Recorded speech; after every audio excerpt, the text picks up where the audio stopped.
یہ واقعہ اس زمانے کا ہے جب اسلام کا ظہور نہیں ہوا۔ عرب ایک ریتلی زمین تھی، صدیوں سے یہ علاقہ آزاد اور بے مرکزی تھا۔ کوئی بڑی حکومت، کوئی ریاست نہیں تھی۔ ہر قبیلہ اپنا سردار بناتا تھا، اپنے قانون پر چلتی زندگی تھی۔ لیکن اس صحرا کے بیچ ایک شہر تھا جو الگ تھا، جس کا نام تھا مکہ۔ یہاں تھا کعبہ، ایک ایسا گھر جو صرف ایک عمارت نہیں بلکہ روحانی مرکز تھا۔ عرب کے ہر کونے سے لوگ یہاں آتے تھے، کعبہ کی زیارت کرتے اور مکہ میں تجارت کرتے تھے۔ اور عرب کا ایک مشہور قبیلہ قریش یہ کعبہ کی دیکھ بھال کا ذمہ دار تھا، اس سے عزت اور طاقت حاصل کرتا۔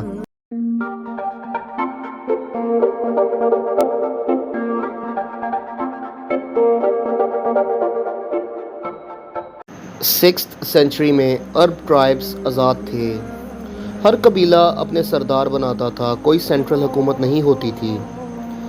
اس ریتلی زمین میں مکہ ایک خاص مقام رکھتا تھا، کیونکہ وہاں تھا کعبہ، وہ گھر جو ابراہیم اور اسماعیل علیہ السلام نے بنایا تھا۔ عرب ٹرائبز یہاں آتے، قربانی دیتے اور اپنے خداؤں کی عبادت کرتے تھے۔ قریش قبیلہ کعبہ کی دیکھ بھال کرتا اور اس وجہ سے انہیں عزت اور تجارت دونوں حاصل تھی۔ یمن اس وقت حبشہ یعنی ایگزم امپائر کے زیر کفالت تھا۔ وہاں کا گورنر تھا ابراہہ الاشرم۔ یہ اصل میں تو ایک سپاہی تھا، مگر سیاست اور جنگوں کے ذریعے حکمران بن گیا۔ ابراہہ نے سوچا کہ اگر عرب اپنا قبلہ مکہ سے ہٹا کر اس کی طرف موڑ دیں تو اس کی طاقت اور بڑھ جائے گی۔ اس لیے اس نے صنعاء میں ایک عظیم گرجا بنایا جس کا نام القدس تھا۔ اس کو ماربل اور قیمتی پتھروں سے سجایا گیا۔ یہ چرچ اس نے عرب کا نیا مرکز بنانے کے خواب سے بنایا تھا، لیکن عرب لوگ پھر بھی مکہ ہی جاتے تھے۔ اس بے عزتی سے ابراہہ کا غصہ بڑھ گیا۔ اس نے قسم کھائی کہ نعوذ باللہ وہ کعبہ کو گرا کر رہے گا۔ دراصل کعبہ کو گرانے کا اصل مقصد ابراہہ کا دنیاوی فائدہ تھا، کیونکہ اگر عرب کا قبلہ مکہ کے بجائے یمن ہوتا تو تجارت کو فروغ ملتا، جس سے ابراہہ کا ملک ترقی کرتا۔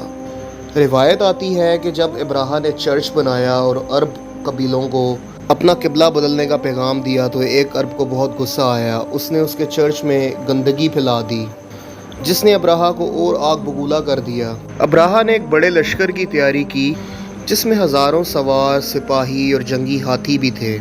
یہ ہاتھی افریقہ سے لائے گئے تھے، جس میں ایک ہاتھی سب سے بڑا اور طاقتور تھا جس کا نام تھا محمود۔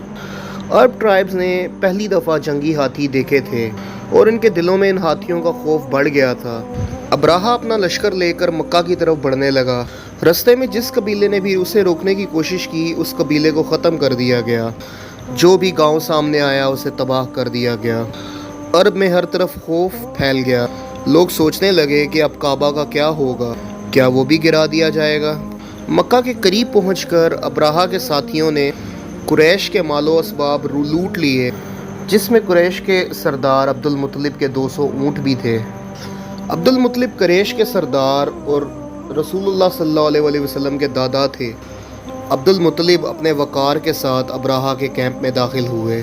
ابراہہ نے سمجھا کہ یہ بزرگ سردار کعبہ کی حفاظت کی درخواست کرے گا، لیکن عبد المطلب نے کہا، میں اونٹوں کا مالک ہوں، انہیں واپس چاہتا ہوں۔ کعبہ کا مالک اللہ ہے، اس کی حفاظت وہ خود کرے گا۔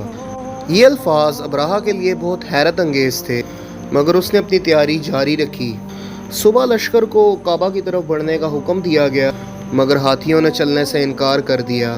جب بھی انہیں کعبہ کی طرف گھمایا جاتا وہ زمین پر گر جاتے، اور جب کسی اور رخ کی طرف موڑا جاتا تو وہ چل پڑتے۔ سپاہی سمجھ نہیں پا رہے تھے کہ یہ کیا ہو رہا ہے۔ یہ اللہ کی طرف سے پہلا معجزہ اور نشانی تھی۔ پھر آسمان کا رنگ بدل گیا اور لاکھوں کی تعداد میں پرندے، جنہیں ابابیل کہا جاتا ہے، آسمان سے اتر آئے۔ ہر پرندہ اپنے چونچ اور پنجوں میں چھوٹے چھوٹے پتھر اٹھائے ہوئے تھا۔ جو پتھر ان ننھے پرندوں نے ابراہہ کے لشکر پر گرائے، یہ پتھر جب ابراہہ کے سپاہیوں پر گرتے وہ فوراً گر جاتے، ان کے جسم جل جاتے، اور یوں ہی ابراہہ کا لشکر بکھر گیا۔ ہاتھی بھی تباہ ہو گئے، نہ سپاہی بچا، نہ فوجی، نہ ہاتھی۔ ابراہہ خود زندہ بچ کر یمن بھاگا، لیکن وہ اتنا زخمی ہو چکا تھا کہ رستے میں ہی گر کر مر گیا۔ یہ تھا عام الفل، یعنی ہاتھیوں والا سال۔ قرآن کی سورہ الفیل میں اللہ تعالیٰ نے اس واقعے کا ذکر ہمیشہ کے لیے کر دیا ہے، جو کچھ اس طرح سے ہے: کیا تم نے دیکھا نہیں کہ تمہارے رب نے ہاتھی والوں کے ساتھ کیا کیا؟ یہی وہ سال تھا جس میں اللہ کے حبیب رسول اللہ صلی اللہ علیہ وآلہ وسلم پیدا ہوئے۔ اللہ نے اپنے گھر کی حفاظت اپنے طریقے سے کی اور انسانیت کو پیغام دیا کہ جو اللہ کے گھر پر نظر اٹھاتا ہے اس کی نشانی اللہ خود مٹا دیتا ہے۔ سبحان اللہ۔